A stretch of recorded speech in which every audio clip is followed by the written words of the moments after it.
When have you seen the real world hit a spoiled brat? Spending $50 on food a day is not normal. College girl got cut off from her parents drinking and not going to class and had to get a job. She put on Facebook about how she's gonna go hungry and needs money. People offered her food and to make her dinner. She said that's okay, I just need about $40 to get through the day, I don't like to grocery shop. $40 can feed you for a week if you grocery shop. When the high school principal's daughter, who previously got away with all kinds of garbage behavior, vandalism, drinking, major bullying, got caught vandalizing a lecture hall in uni, she was unceremoniously dumped and banned. Parents whined for months on FB about their poor baby's unfair treatment and the fact that her applications to other unis were being denied. Sorry about the length. I was a school bus driver in the 70s during height of court-ordered busing. So I ferried poor kids to the rich side of town, then rich kids the other way. Lots of entitled brats, but one stands out. Super entitled kid, constantly defying rules. Eventually I caught him with too many witnesses attempting to set a bus seat on fire with his lighter. School officials were called. Hearing with officials and rich dad, and he's banned from all buses rest of semester. Dad offers to pay for the damage and quietly accepts the punishment. Then comes the surprise. Next morning when I arrive at 6 AM to clean my bus, regular task every morning, rich kid and dad are standing there. Dad introduces me to my new personal bus cleaner for the rest of the year. He brings kid every morning and forces him to wash and clean the floors on my bus before taking him on to his school. By end of year, entitled kid is actually working hard and being friendly. We are getting along pretty well, and I help him out sometimes so he can get onto school. Kid turns out okay when all is over. Good move by his dad. My ex-best friend was raised spoiled. His family wasn't very rich, but they still always tried their best to get him everything he asked for and never taught him to take responsibility for his mistakes. I'll write a list of the things he pulled after leaving school. Getting pulled over, and one of his passengers wasn't wearing a seatbelt was his fault for not wearing it. To quit his job because he wanted more time to skate. Did this by going to his ex's and sleeping with her instead of going to work, then bragging about it on Facebook. Centrelink refuses to pay him because he's not even trying to get a job, and no place will hire him because of his track record.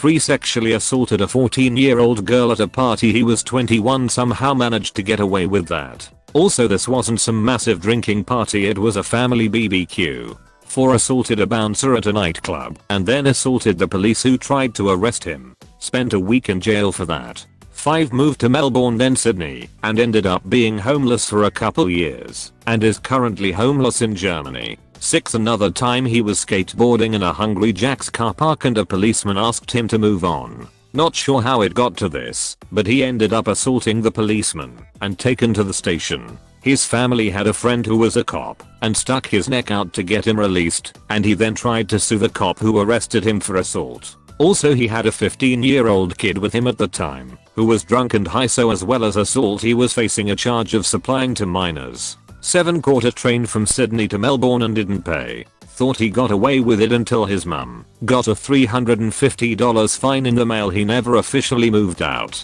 She demanded he pay it immediately. Drove down for the day to ask for money with his girlfriend and his mother reluctantly gave it to him. A few months later his mother gets a bill for $960 in the mail because he never used the $350 money to pay the original bill. His mother tries calling him but can't get through for days, so she calls his girlfriend and she says they broke up a week after that visit and she has no idea where he is. 8. Also on that same train ride to Sydney his friends abandoned him and he freaked out and got arrested. When I was working at a public library, we had a few local celebrities come in from time to time. Most of them were nice, but one had a real stick up his ass. He would bitch about having to stand in line, and about late fees, and about everything else. We would just say sorry, those are the rules, or thank you for being patient, even though he wasn't. One day, he and I were apparently both having a bad day, and when I told him there was a limit on how many DVDs or video games he could check out at a time, he slammed his hands on the desk and raged. Do you know who I am? This is a grown-ass man. Mind, I was a little college student who barely looked old enough to drive. I was sick of his low-key bullying. So I just looked at him and said, "Yes, I do, Mr. X. And the rules still apply to you. Which of these would you like me to put back?" He was stunned. I don't think anyone had ever actually told him that the rules for everyone else did in fact apply to him as well. He was a little nicer after that. Not a lot nicer, but still. Trying to flex at a public library is some real low-level shit. You can't look down at me while you're trying to borrow games at the place I work. In high school, one guy was a real jerk to everyone. He had no sense of anyone but himself and everyone kissed his butt because he was not only valedictorian of his class, but also star football, basketball, tennis, and track star. He was top dog for all the extracurriculars as well. He made my best friend cry multiple times just being an ass toward her, and she had the unfortunate luck of being in his grade. He was also known as a player, just dating whoever he felt was hot enough for him, but would also put out for him. He honestly thought that nothing bad could ever happen to him because he was just that special. He graduated high school and went to his school of choice and immediately came out as gay on social media. Not too long after that, he got his first boyfriend. Before the semester was even finished, his boyfriend cheated on him and he flunked out of his college and ended up having to go to another school. Last time I saw him, he was super polite and seemed to be rather humbled by his experience outside of our tiny town. His family had money, too. They weren't insanely rich, but he always wore Abercrombie and Hollister clothes and he bragged about how he refused to wear anything else. He also made fun of a lot of people who didn't have a lot of money, myself included. I don't know if that ever changed though. Video of drunk college kid yelling at the cafeteria manager because he wanted bacon jalapeno mac and cheese. He hurls verbal abuse, pushes the manager, gets taken to the ground, and realizes his mistake when the cops show up. Him yelling "I'm so fucked" while being cuffed is super satisfying.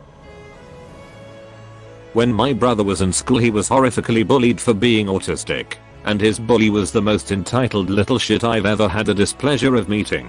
His father paid for boxing practice, karate lessons, and other martial arts. This made him think that he was the best at anything physical. My brother isn't overly fond of sports and prefers to read in the library. As the typical nerdy kid, he's a prime target for bullies. One day when the bully had cornered my brother up against a wall, my brother finally decided that he wasn't just going to take it anymore, but he strongly dislikes violence, and thus would not be fighting back. Instead, when the bully tried to punch him, my brother ducked. 3 broken fingers and a trip to the hospital later. The bully's father finds out what had been happening.